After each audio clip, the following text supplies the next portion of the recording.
Good evening, everyone. I want you to imagine being in a relationship where, over time, you start to question your own reality. You feel confused, emotionally drained, and unsure of what is true anymore. You're told that your feelings are wrong, your memories are inaccurate, and somehow everything is only your fault. For many people, this is not just a scenario, it is their everyday experience. Today, I'm going to talk about something that often goes unnoticed but has a very real and lasting effect: narcissistic abuse. The purpose of my speech is to inform you about what other narcissistic abuse is and how to recognize it and the impact it can have on individuals, such as myself, that I have everlasting effects for the rest of my life. Narcissistic abuse is a form of emotional and psychological harm caused by someone who displays strong narcissistic traits, such as lack of empathy, a need for admiration, and manipulating others for personal gain. While not everyone with narcissistic traits is abusive, those who engage in abusive behaviors are often use patterns of manipulation to control others. To begin, let's talk about what narcissistic abuse, forgive me for that. Let's talk about what narcissistic abuse actually looks like. Narcissistic abuse is not always obvious. It often follows a repeating cycle. It may start with something called love bombing. This is where they find you, where the abuser gives excessive attention, affection, and compliments to quickly build a strong emotional connection, such as in my case. My husband was in prison. I didn't know if I was going to be financially stable. I was trying to support it by myself, and I delivered a child into this world by myself, a child who spent 6 weeks in the NICU with a collapsed lung. I didn't know if my son was going to make it. During my son's NICU stay, I watched my son how to learn how to breathe and fight for his life while not having anyone there for emotional support. I had no one to visit me, I had no one to call, I had no one to talk me through it except for my dear sweet friend Cherry, who without her and her strength guiding me, I wouldn't have made it with my son to where I am today. Now again, let's talk about what narcissistic abuse actually looks like. Narcissistic abuse is not always obvious. It follows that repeating cycle. It starts with that love bombing, where the abuser gives that excessive attention, affection, and compliments to quickly build that strong emotional connection. At first, everything feels perfect. However, this phase does not last long. Over time, the relationship typically switches into what is called the devaluation stage. During this stage, the same person who once praised you and thought the world of you and showered you with all of these gifts and how wonderful you were, then they begin to criticize you, they belittle you, and they emotionally withdraw from you. This may leave the victim feeling confused and constantly trying to regain approval that they once had. Eventually, the cycle may include rejection or distancing, and in some cases, the abuser may attempt to reconnect and repeat the pattern again, such as in my case. Devaluing someone as a mother to their child, telling them that they came from a family of incest because they were abused as a child, telling them that no one else would love them, that they're unworthy, that they don't deserve love, that something inside of them is wired and wrong with them because they were hurt as a child for something completely out of their control that they had no control over. I could not control what happened in childhood trauma. I can control the lifelong effects of the narcissistic abuse that I have once endured. Now we understand this cycle. Let's look at some common signs and behaviors of narcissistic abuse. One of the most well-known tactics is called gaslighting. Gaslighting, if you are not a pro at what narcissistic abuse and gaslighting is by the time I'm done delivering this speech to you, you will be when I'm done. Gaslighting occurs when the abuser causes the victim to doubt their own thoughts, their feelings, and their memories.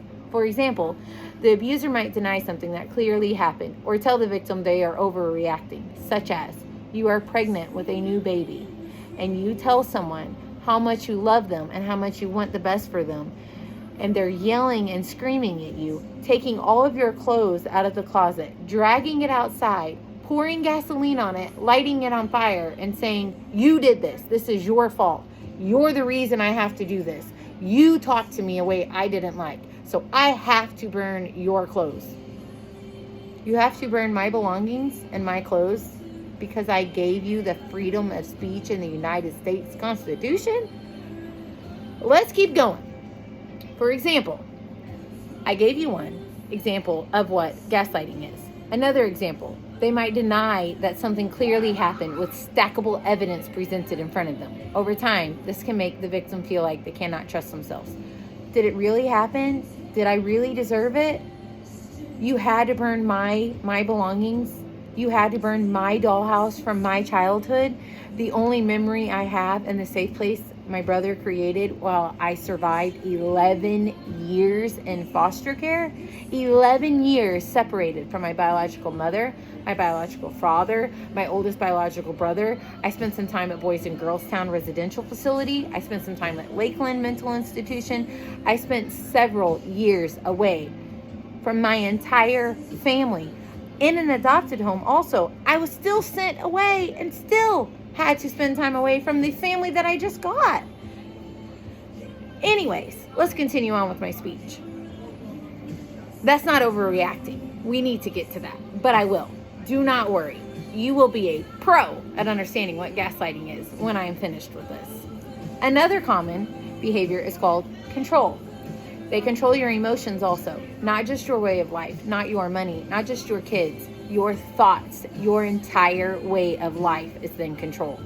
This may involve controlling a person's decisions, their relationships, or even their finances. Narcissistic abusers may also isolate their victims from friends and family to increase dependence, such as another example of a narcissistic abuse trait. My sister-in-law got married. I had to walk 4 miles to go watch her wedding that my aunt came and videographed for that. She photographed it.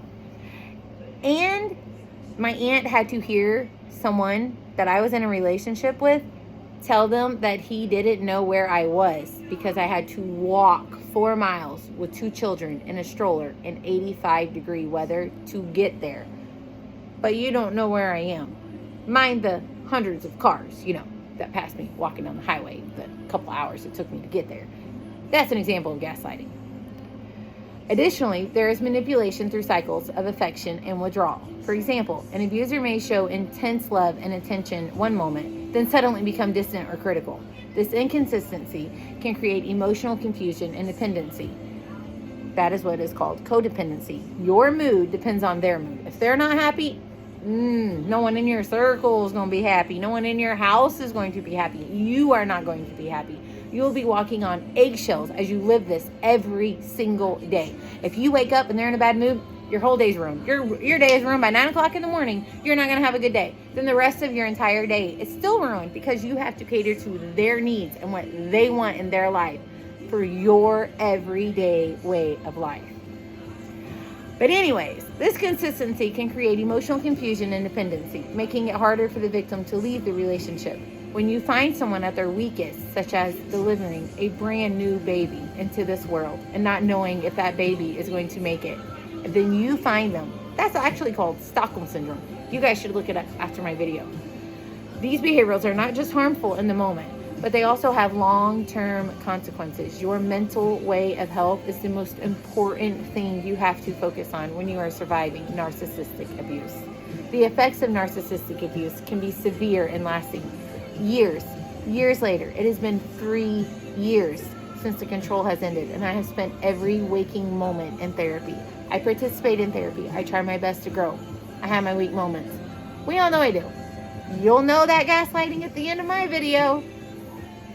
Many victims experience anxiety, depression, and a significant loss of self-esteem. I've lost 100 pounds as a result of surviving narcissistic abuse. Constant criticism and emotional manipulation can slowly damage a person's sense of self-worth, making them feel inadequate or unworthy. To make someone feel unworthy as a result of childhood trauma of molestation, and they already had to use their strength in their childhood to come alive and to get through that trauma, to be here today to tell you about the trauma, and then to use someone's childhood trauma against them? Gaslighting, manipulation, control. All of the effects of narcissistic abuse.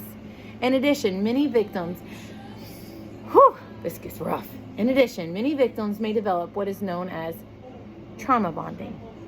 This is when a person forms a strong emotional attachment to their abuser, especially when you are a believer and a Christian, such as I am, due to the cycle of abuse and intermittent affection.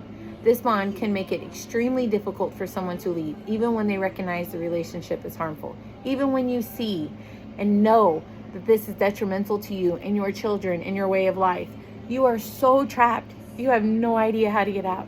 The fear you feel when you walk in with your abuser into the sheriff's office and you stand there to support him, and everyone around you knows you were abused and you couldn't change it. You couldn't do anything about it. That's harmful. The long-term exposure to narcissistic abuse can also affect a person's ability to form healthy relationships in the future, such as, I could probably never get married again. I don't need to get married again.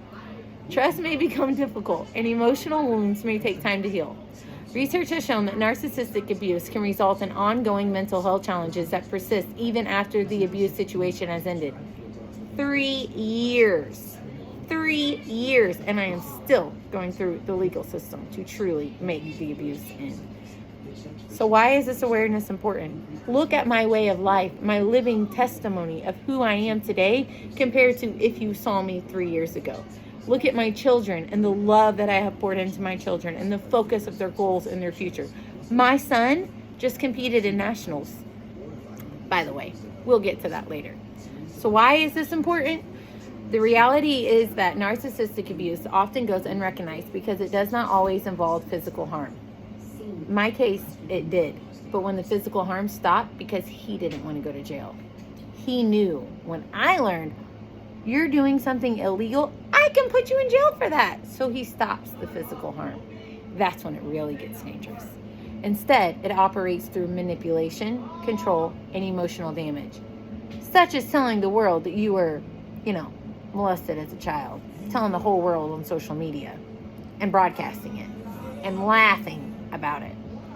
That makes it even harder to identify and even harder to explain what that does to someone's mental state of being. By increasing awareness, we give people the language and the understanding they need to identify harmful behaviors.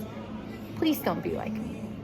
Please do not be like me. Nothing is wrong with you. You are not unworthy. You are worthy. Someone will worship the very ground you walk on if you open your heart and your mind and you take the time to heal from the narcissistic abuse that you do not have to suffer from. Recognizing these signs is the first step towards protecting oneself and supporting others who may be experiencing similar situations. I am living proof. You can leave, and it is going to hurt. It is going to hurt so bad. You will be humiliated. You will be laughed at. You will be mocked. You will live through so much trauma. When you're on the other side of it, you will recognize what he did was wrong. What they did was wrong. You do not deserve to be humiliated. And the fact that the legal system can't pursue charges for it, you're going to get out of it. And then you're going to be like me and lose 100 pounds and have a way of life and pour so much love and therapy into your kids. No one will be able to stop you from spreading narcissistic abuse awareness. To conclude, today, what we discussed about narcissistic abuse is including its definition and cycle, the warning signs and behaviors associated with it, and its serious psychological effects on victims. Narcissistic abuse is a hidden but powerful form of emotional harm that can affect anyone, regardless of age, background, or experience. The more we understand it, the better we can recognize it and respond to it. I want to leave you with this final thought. Awareness creates empowerment. Pepper Martin took the time to invest into me, to spread awareness into me, to save my life, my children's lives, that I would not be here today. I literally could have died. I was that close to dying. And she took the time to spread awareness to me. This is what she said to me. This is what this woman said to me. I commend you for what you do. You love your family and you are trying to keep your family together.